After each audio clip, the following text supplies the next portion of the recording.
क्या है? शिक्षा के क्षेत्र में गुणवत्ता को सुनिश्चित करने के लिए किसे प्रमुख रूप से जिम्मेदार माना जाता है? ए. शिक्षा मित्र, बी. अभिभाषक, सी. शिक्षाधिकारी, डी. शिक्षक। सही उत्तर डी. शिक्षक। शिक्षा में गुणवत्ता को सुनिश्चित करने के लिए शिक्षक को प्रमुख रूप से जिम्मेदार माना जाता है। 12 है। शिक्षा में व्यक्तित्व विकास के लिए कौन सा साधन सबसे महत्वपूर्ण है? ए. पर्यावरण, बी. प्रोजेक्ट, सी. शिक्षा संसाधन, डी. प्रेरक वातावरण।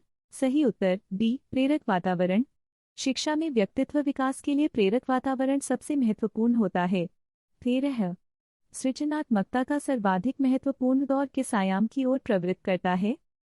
ए. सामाजिक, बी. मानसिक, सी. रचनात्मक, डी. भावात्मक। सही उत्तर सी. रचनात्मक।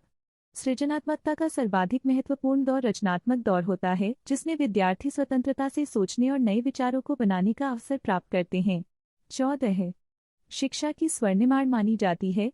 ए. ज्ञान के आधार पर जीवन बनाना, बी. मनोवैज्ञानिक सिद्धांतों का प्रयोग करना, सी. सामाजिक सुधारों को प्रोत्साहित करना, डी. दक्षता के मानकों का प्रतिष्ठान करना।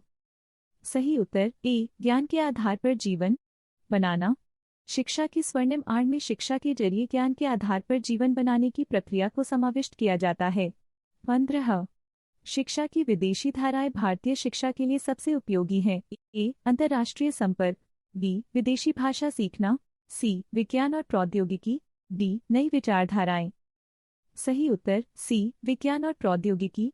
विदेशी धाराओं में विज्ञान और प्रौद्योगिकी का महत्वपूर्ण स्थान है, जो भारतीय शिक्षा को उन्नत और आध्यात्मिक बनाने में मदद करता है। 16 शिक्षा में गणितीय कौशल को विकसित करने के लिए किसे बढ़ावा देना चाहिए? ए. गणितीय गतिविधियों का प्रयोग, बी. संख्या पट्टियों का हाथ से बनाना, सी. पर्यावरण से संबंधित समस्याओं का हल निकालना, डी. गणितीय साहित्य से परिचय। सही उत्तर है गणितीय गतिविधियों का प्रयोग।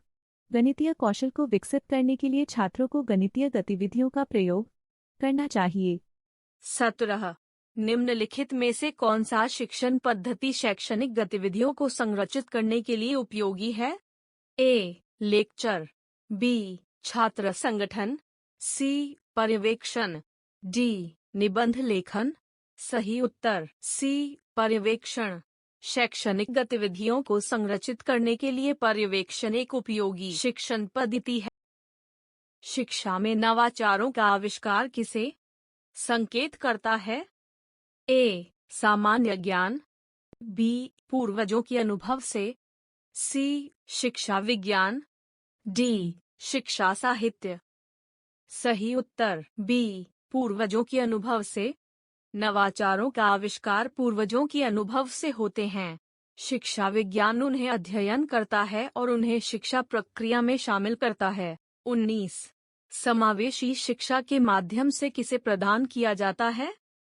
ए. बहुसंख्यक छात्रों को सम्मिलित करना, बी. छात्रों के गुणवत्तापूर्ण विकास को सुनिश्चित करना, सी. उत्कृष्टता के मानकों की प्राप्ति करना, डी. स्थानीय सामाजिक समस्याओं का समाधान करना। सही उत्तर है बी. छात्रों के गुणवत्तापूर्ण विकास को सुनिश्चित करना।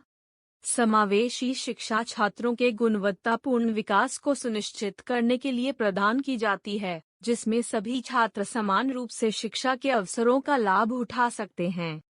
20 शिक्षा प्रक्रिया में सर्वाधिक महत्वपूर्ण कौशल कौन सहभागिता क्या है?